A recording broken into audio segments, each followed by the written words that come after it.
everybody, what's up? Today we are doing a girl chat video. I have asked questions on my Instagram and I'm going to answer them in here. I think probably I'm going to have to end up splitting this video into two sections because there was loads of questions and you know I like to talk about things for ages. So if this one goes well, then I will film the second part with the other questions because I wrote them down. I've actually already tried to film this video, but I didn't like it. So I didn't like it and then I deleted a few clips. So we're going again. I really hope you guys enjoy it. I hope you find it useful. I just wanted to say, like, I'm not a doctor. Anything in this video is literally what I've read. It's from my own experience. And if you've got any real questions about any of the kind of like topics that come up, go and talk to a healthcare professional. Right, let's get into it. So the first question is, how do you go about not eating crap on your period? Most of you might know, but I have been a natural cycle queenie for about a year and 4 months now, maybe 5. So that means I'm not on any form of hormonal contraception. And it's been probably the best year of my life. However, just recently I've been having kind of some hormonal breakouts, which is probably leading me to believe that although I thought my hormones were in tune because I have a regular period every month, they might be a little bit out of whack. So I've started doing a lot of research and a lot of reading around kind of my period, the different phases of my period, and came across a couple of books, one of them being In the Flow, and I have been raving about this book on my Instagram because I just feel like it's just dropped so many knowledge bombs on me that I wasn't aware of, or has just gone into more detail about things that I already knew. And one of those things is about eating for our periods and keeping ourselves happy and our hormones happy by what we eat.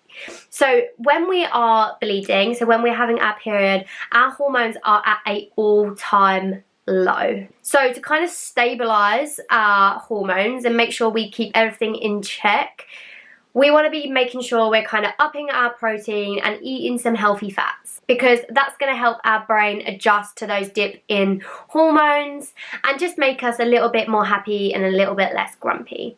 Where the cravings coming is probably just before your period, so in your luteal phase, the second half of your luteal phase. The reason we usually get those cravings is because our metabolism speeds up to kind of stabilize the amount of progesterone, I can never say it, progesterone, stabilize our blood sugar levels. If we don't do that, or that doesn't happen, that's when we get those cravings for that sugary food. So kind of, I'm never going to tell you not to eat a cookie or to eat some chocolate. We all need it. But it might not be what your hormones are telling you that they want. Because ideally we want something that's going to kind of satisfy those cravings, so that we don't have to have big binges every day just because of our period. This is something we're going to have every single month.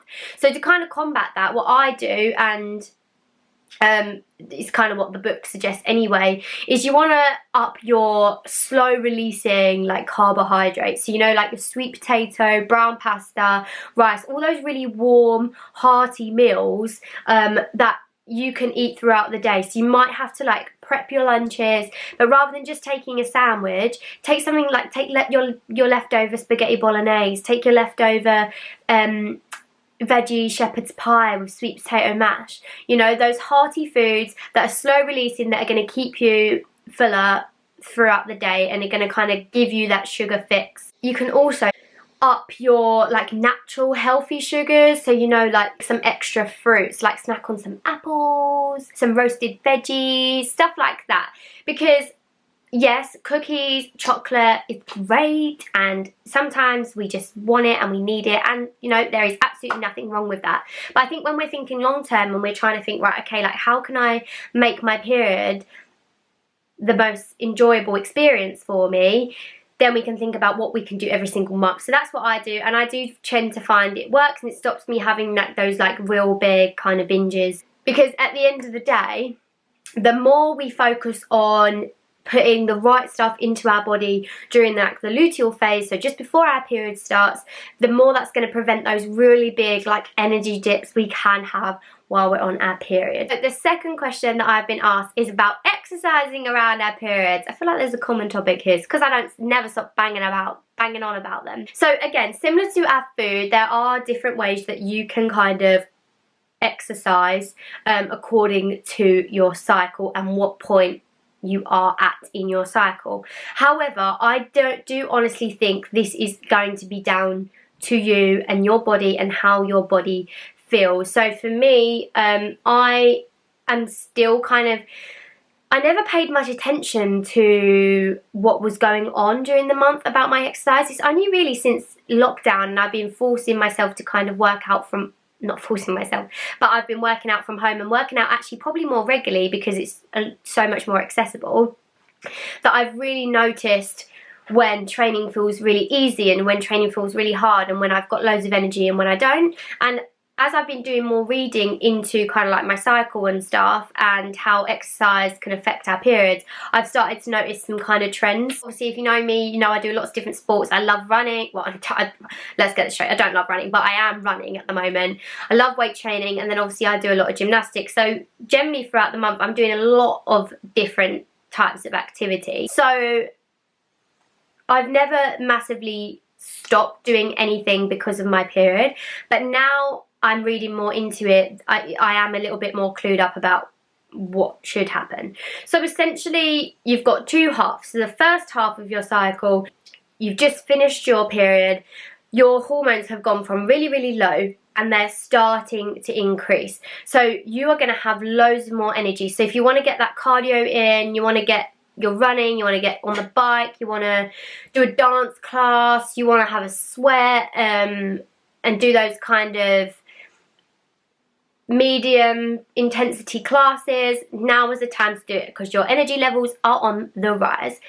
The next stage is obviously when we ovulate. So when we ovulate, our estrogen levels and our testosterone levels are really, really high. So if you want to get that hit in, you want to get that high intensity like strength training, those really tough workouts during your when you're ovulating is when you want to get that done because you've got energy to spare. So make use of that. As you move into kind of your luteal phase, things start to dip slightly. So you want to focus maybe on some strength training, so building some muscle. So less of the high intensity, more of the kind of bit lower weight, higher rep, and then we're back at day one of our cycle and we're back at our period. So I get questions a lot like, should I train on my period? And I just think it comes down to personal preference. The first few days, like day 1, day 2, day 3, your hormone levels are low. So personally, unless you feel like you've got energy to spare, just rest. You know, you've got a whole rest of the month. Rest, focus on your active recovery, focus on getting those steps in. Maybe like a swim if you feel comfortable to go swimming. Foam rolling, stretching, like all of those really crucial things that you need if you exercise frequently, but you might not always prioritize in the first few days of your period. I think as you move throughout your cycle, that's when it definitely comes down to personal preference and what feels right for you guys. You know, like you might get into your luteal phase coming towards your period and you might feel like you've got loads and loads of energy and feel like you can smash out another HIIT class. So you might need to try that and you might want to try and do a HIIT class. If you then notice in a few days time that you have a complete crash, you might think, wow, okay, my body was not happy with me, so I'm gonna not do that next month and I'm gonna put that HIIT training when I'm ovulating so I've got the energy resources to spare. So I think it's a bit of trial and error of working what sports you do for one, and what training you do, and then planning that around your cycle so that you can get the best outcome for you. If you're working with a trainer or a coach, they should probably allow for the fact or take into account the fact that you are a woman and you have a normal cycle. So be aware of that if you have a coach and they're not taking into account those things, or they're programming really high intensity HIIT sessions when you're on your period, because you might not be able to complete them and you'll be putting yourself at a risk of injury. So my biggest advice would be trial and error, see what works for you, and there's no like you have to get it right from the moment you decide you're going to start exercising around your cycle. Like there's no guideline, you know, you've been doing it the same way for however long. I think this is just thinking, how can we get the most out of our cycles to make our training better? So change one thing each month, make a note of how your body feels, your energy levels, your PBs and stuff, and how you're feeling, and just see what works for you. Question 3. Let's have some of this. Shameless support for Nocco, by the way. Also, can we talk about my earrings? These are homemade clay earrings, and they were sent to me by a lovely lady, but she has a brand called Calais, and she makes these homemade earrings, and they're just so beautiful. She sent me these, and she also sent me these.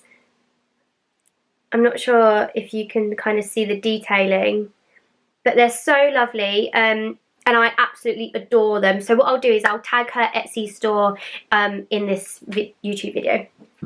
Okay, back onto it. The next question you guys asked me was what I use to cover my spots and how to improve your skin texture. You know, I have been struggling with my skin. It's very normal, everyone. I know Instagram and TikTok and whatever other social media platform you're on likes to make us feel like we should have airbrush skin, but it's just not normal. And there are so many of us that are struggling with our skin, and you know, the more people that talk about it, the more it gets normalized. And I know they say keep makeup off it if you're having a breakout, like you shouldn't wear makeup, but for me personally, when I've got a big breakout and it's red, and it's because I have baby soft skin, so it gets really red and sore, I don't want to look at it. I really don't want to look at it. And my room literally has mirrors all across it. So if I'm at home and walking past the mirror every day, I just want to touch it and I want to pop it. And we all know that that makes it worse. So I do put makeup on my spots and it makes me feel better. And personally, I take my makeup off really well at night time, so I don't think it makes me break out. So I have a real big breakouts here, and I have breakouts, well, you can see that one here and here. But pretty much most of the time, you probably wouldn't know that I have breakout because I'm not good at makeup. Let's have a look. I'm pretty basic. But I do know how to cover my spots because I have been doing it since I was 17. And I'm 23 now, so you learn a few things. First thing is just make sure we moisturize and we're giving our makeup a lovely base to kind of put our makeup onto. I was using like niacinamide in the mornings, and then I was trying to put makeup on. I was like, ugh, like why is it, my makeup was like peeling off my skin. So if you are using products like that, maybe just save them to the evening. Keep our, you know, makeup, our morning makeup routine nice and easy. So we just prep our skin for our makeup. So I literally will cleanse my skin. Sometimes I'll put like a toner on, like a really gentle toner for the morning, and then I literally moisturize, and then I put primer on top, like a non-cloggy, non-greasy primer. I use one specifically for sports. So then even if I have a few lumps, like they just feel like so much more smoothed out. Then if you've got really some red spots, green concealer literally saved my life.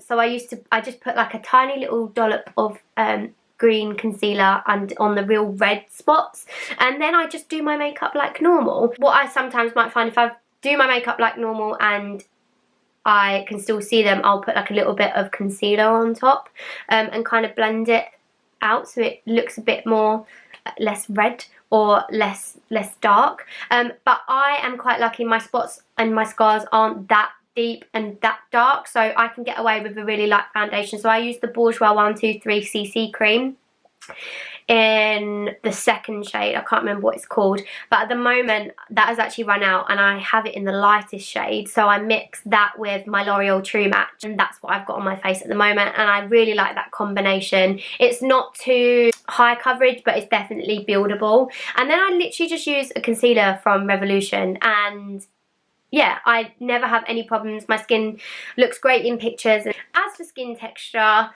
I think we all, like I said earlier, we need to normalise the skin texture thing. Like, skin texture is totally normal. Like, we all have pores. Like, I don't understand these people that just don't have pores. I don't know what they're doing to not have pores. But the majority of the public, we all have pores and we can't cover them with makeup. So let's not stress too much about that.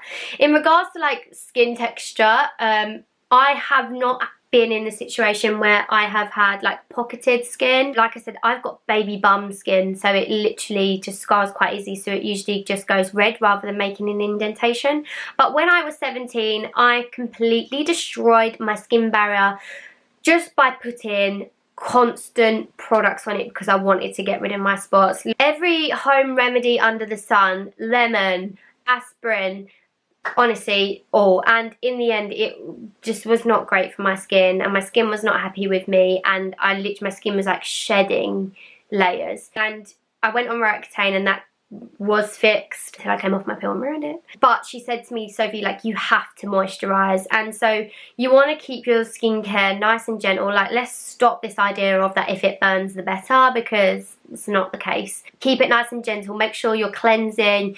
Don't use those real heavy like alcohol toners, because I don't like that. And just moisturize, moisturize, moisturize. Also, you just want to think about drinking lots of water, hydrating, making sure what you're eating is kind of working with your skin rather than against it. I'm not going to say what, you know, it's always hard when you're obviously struggling with your skin. Someone's like, try this, try this, try this. Like, the thing is, we are all individual. Different things are going to work for different people. But, you know, make our veggies and those, you know, all those good nutrient-dense things, they can help our skin. So have a read into it.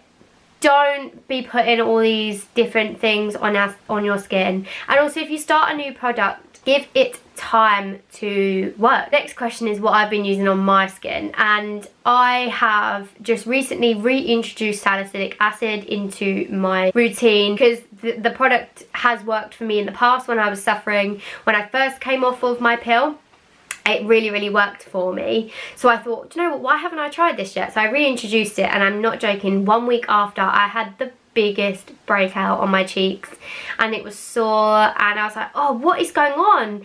But I've come to realise that it was actually a skin purge. So the difference between a purge and a breakout is that if you're purging after introducing kind of like an active ingredient, so like a retinol, a BHA or an AHA, don't ask me what they are, beta hydroxy acid, I know that one. And that's probably quite normal, and especially if it's in the place that you usually break out, it's because that it's like speeding up your cell turnover, so your skin is kind of like getting all the gunk out so it can make new skin. So that's probably a good thing.